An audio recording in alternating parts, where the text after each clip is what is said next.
A respected four-star general, Marcus Harlan, was handcuffed in broad daylight in Fayetteville, humiliated despite his uniform and service.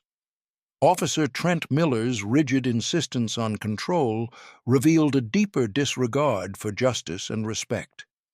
But Colonel Avery Jenkins and the rapid response from Fort Bragg turned the tide in minutes, changing the scene entirely. Just wait to see how this tense confrontation became a powerful moment of triumph and why justice ultimately prevailed. The afternoon sun shimmered over the parking lot of Maple's Diner, the kind of place where conversations drifted slowly and the scent of fried food hung in the air. It was a quiet North Carolina day, the kind that made the world feel ordinary. General Marcus Harlan had chosen that diner for a reason. It was simple, local, and far away from the endless formality of Fort Bragg. He wore his full-dress uniform, the navy blue fabric pressed to perfection, ribbons gleaming in neat rows, and 4 silver stars resting with silent authority on his shoulders. Every stitch spoke of decades of service, of sacrifice, command, and pride. As he held the door open for his wife, Angela, he smiled. "Let's get back before the traffic picks up," he said. His tone was calm, unhurried, like a man who had seen the world and finally earned a peaceful afternoon. But peace, that day, was fragile. A sharp squeal of tires shattered the stillness. A patrol car veered into the lot, stopping abruptly a few feet away. The flashing lights painted red and blue over the silver of Harlan's stars. 2 officers stepped out. The first, Officer Trent Miller, young, pale, his jaw tight with an energy that never learned patience. The second, Officer Ray Daniels, older, heavy-eyed, his silence shaped by years of looking the other way. Miller's hand hovered near his holster. "Hands where I can see them," he barked, his voice slicing through the afternoon calm. General Harlan paused, confusion washing over his face. "Excuse me, officer? Is there a problem?" His tone was polite, disciplined, the kind of tone a man in uniform used even when surprised. Miller didn't answer. He stepped closer, eyes narrowing as if searching for guilt where there was none. "We got a call about a suspicious individual matching your description," he said quickly, the words clipped, defensive. Angela's voice trembled. "Suspicious? He's a general in the United States Army." But before her words could settle, Miller reached out, shoving Harlan's shoulder. The gesture wasn't violent, but it was deliberate, a message written in arrogance. The world seemed to slow for a moment. The clang of the handcuffs echoed like thunder in the empty lot. And then, the sight no one would forget. General Marcus Harlan, the youngest 4-star general in U.S. history, lying face down on hot asphalt, the gold of his nameplate pressed against the pavement, his uniform smeared with dust. Phones appeared in every direction. Screens captured the glint of his stars, the tightening cuffs, the disbelief in Angela's eyes. The air grew heavy, a mix of shock and something deeper, outrage. "Sir, you're making a mistake," Harlan said, his voice steady despite the sting in his wrists. "Resisting arrest," Miller muttered, ignoring the military ID clipped clearly to Harlan's chest. From across the lot, someone shouted, "That's General Harlan! He's from Fort Bragg!" The words rippled through the small crowd that had gathered, locals, veterans, and young soldiers who recognized the man instantly. But Miller didn't flinch. A small, defiant smirk crept across his face.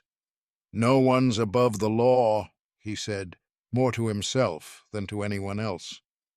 Daniels shifted uneasily, his voice low.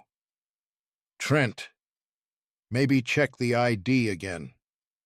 But Miller's pride had already taken command.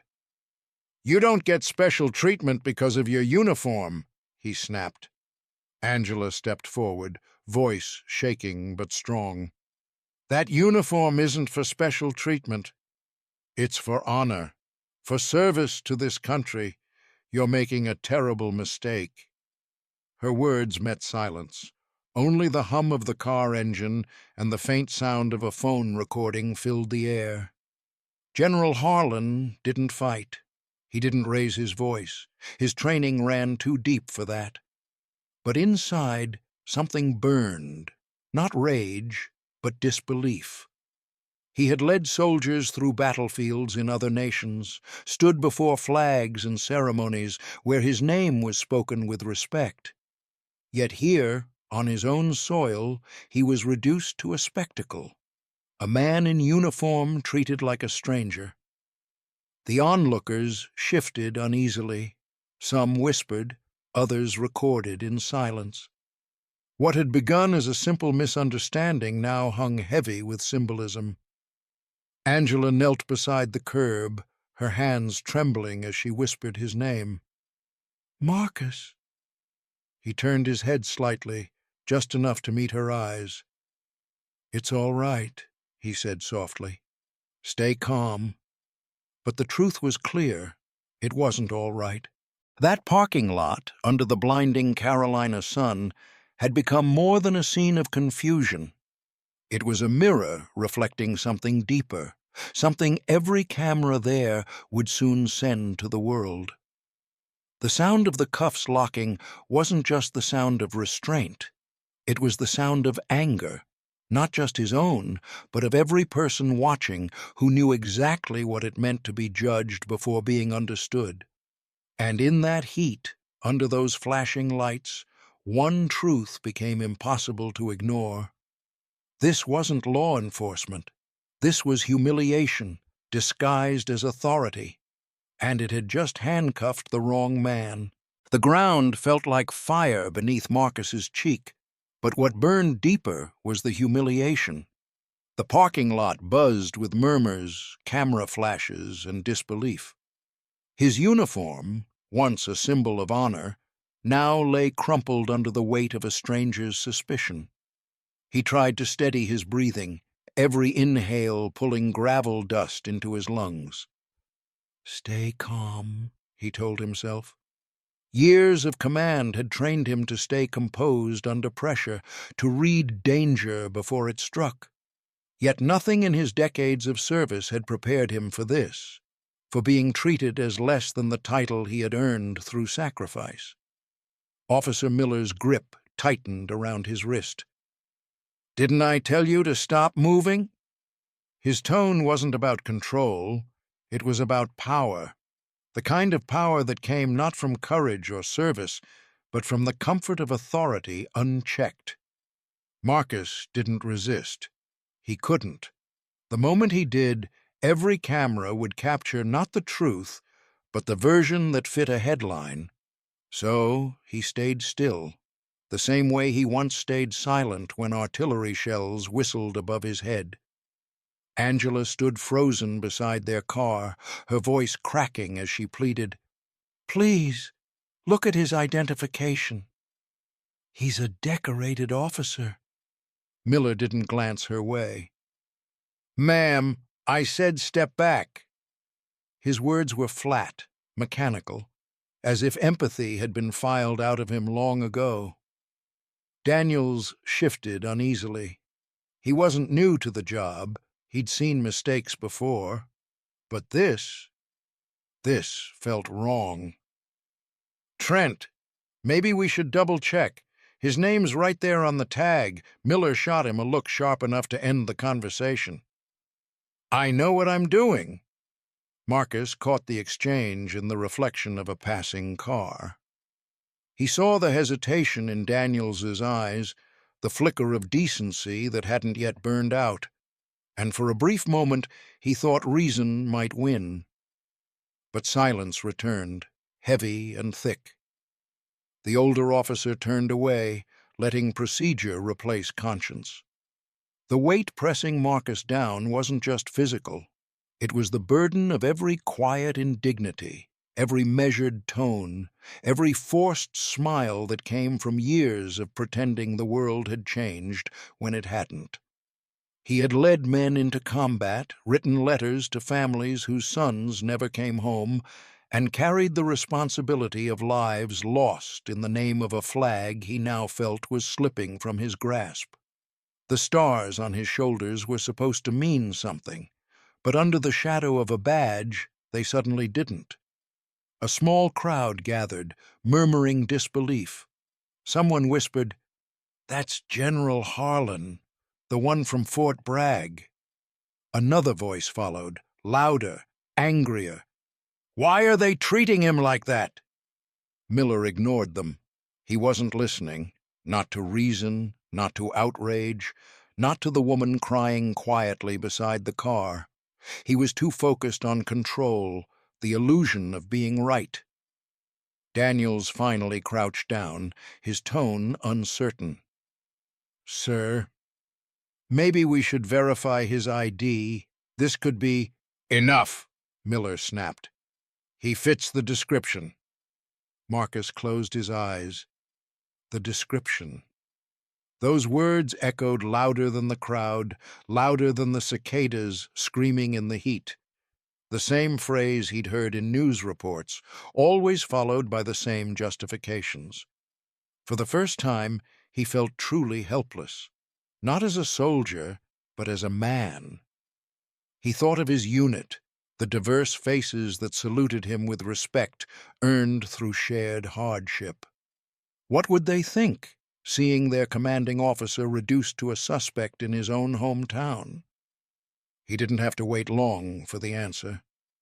A voice cut through the air, steady, commanding, unmistakable. "Release him!" Now the crowd turned. A convoy of military vehicles had pulled up beside the diner. Uniformed officers from Fort Bragg stepped out, eyes hard, movements deliberate. At their head was Colonel Davis, Marcus's second-in-command, his expression unreadable, but his intent clear.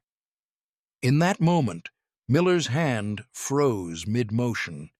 The weight of the badge suddenly felt much heavier against the weight of the uniform that outranked him, not in force, but in dignity. Marcus remained silent, still on the ground, as realization dawned on the officer who had thrown him there. The air shifted. The crowd, once murmuring in confusion, now simmered with something else, the beginning of reckoning. The pain didn't fade when Marcus stood again. It lingered, not in his body, but in the place where pride and trust once lived. Because the true weight he carried wasn't from the badge that had pressed him down. It was from the knowledge that even honor, in the wrong light, could be mistaken for threat. The cuffs had barely clicked shut before everything changed. The air seemed heavier, charged with tension. The murmurs of the crowd turned to whispers of disbelief. Phones still recorded, but the focus shifted. Something in the atmosphere had shifted too, as if the injustice itself had triggered an alarm. A deep rumble announced the arrival of a convoy. Dust rolled across the asphalt as two military Humvees slowed into the lot, stopping with purpose. Doors opened and soldiers began to step out, moving in formation. At the lead was Colonel Avery Jenkins, tall, composed, her uniform crisp, her boots clicking sharply against the pavement. Her posture was absolute command, her eyes sharp and unrelenting. She stepped forward, her voice cutting through the noise. "What the hell's going on here?" Officer Miller straightened, chest out, his voice tight with authority he clearly felt entitled to. "Back off, lady. This is police business." Jenkins didn't hesitate. She opened her folder, flipping out an identification card. It was not a police badge, but a military command authorization, unmistakable and official. She held it high. "You just laid hands on a 4-star general of the United States Army. This is my business. The words rang out clearly, deliberate, and sharp. Around her, soldiers began disembarking. Military police, medics, communications officers, all moving with a sense of mission drilled into them. They were the Rapid Response Unit from Fort Bragg, and they moved not as individuals, but as a single force. A hush fell over the gathering crowd. Phones were raised higher, the recording now capturing not just the arrest, but the arrival of something larger, the coming of a force summoned by principle. People stepped closer. Murmurs turned to cheers. Some shouted, "That's General Harlan!" Others simply watched in silence, unable to look away. Miller's face tightened. He glanced toward Daniels, who stood frozen, torn between duty and instinct. But Miller stayed rooted in place, the slight flicker of unease shadowing his expression. One of Jenkins's soldiers stepped forward, speaking clearly into a radio. Orders were given, precise and sharp. The group formed a shield around the scene, disciplined and unyielding. Behind the shield, Marcus was lifted carefully to his feet. His uniform was wrinkled, his wrists marked by the steel of the cuffs, but his eyes shone with a quiet intensity that drew attention. He didn't flinch, he didn't shout, he didn't demand vindication in anger. Instead, he looked toward Jenkins. "Colonel Jenkins," he said, voice steady despite exhaustion. "Secure the scene." That single sentence changed everything. It wasn't a command born of pride. It was a calm declaration, a trust placed in his troops and in the truth they represented. Jenkins stepped forward without hesitation. Her voice rang out above the murmurs. "Everyone stand back. This is a restricted operation." Her words were final, backed by the authority of her badge and the presence of her unit. In moments, the power dynamic shifted. Miller and Daniels found themselves surrounded, not by angry crowds, but by armed, disciplined soldiers whose formation was both a shield and a statement. The officers stood there, rigid, aware of being outmatched, their presence dwarfed by the precision of the military unit. Civilians were silent now, watching in awe. Some clapped quietly, others recorded in silence, aware that they were witnessing more than an arrest. They were witnessing justice being reclaimed. The sound of boots moving in unison filled the lot. The soldiers did not push forward aggressively, but they claimed the space with authority. Their movements were deliberate, choreographed, a clear message that they were not here to fight recklessly, but to enforce order. Angela stepped closer to Marcus, her hand brushing his arm. His grip on her shoulder was firm but brief. He met her eyes with something deeper than words, a silent promise that this fight was not over. From the edge of the crowd, someone whispered, "It's like watching a march of truth." And in that charged moment, under the heat of the Carolina sun, hope began to rise, not just for Marcus, but for everyone watching. The air was thick with tension, the quiet before the last wave of action. Officer Miller opened his mouth, his voice trembling with authority and frustration, but before he could speak, a sharp voice cut through the scene. Colonel Avery Jenkins stepped forward, her presence resolute, her voice carrying over the crowd. "You assaulted a decorated general in uniform without probable cause. The cameras caught everything. I suggest you call your chief," and your lawyer. Miller's shoulders stiffened. He glanced at Daniels, who avoided his gaze, and then looked out at the mass of civilians holding their phones high, the moment now immortalized in footage that would travel far beyond Fayetteville. Marcus straightened, adjusting his uniform. The cuffs had left marks, but they had not broken him. He turned toward the crowd. His voice was low, deliberate, carrying the weight of everything he had endured. "Don't hate these men," he said. Pity the system that trained them to fear before they think. The words landed like stones in still water, not an address, not a rallying cry, but a truth carved from years of service and sacrifice. Murmurs spread through the crowd. Some nodded quietly, others looked on with awe. Phones kept recording, capturing not only an arrest, but a lesson in dignity. Behind him, Colonel Jenkins gave a subtle nod. Marcus's gaze shifted to his soldiers. They stood with disciplined stillness, a living shield of integrity.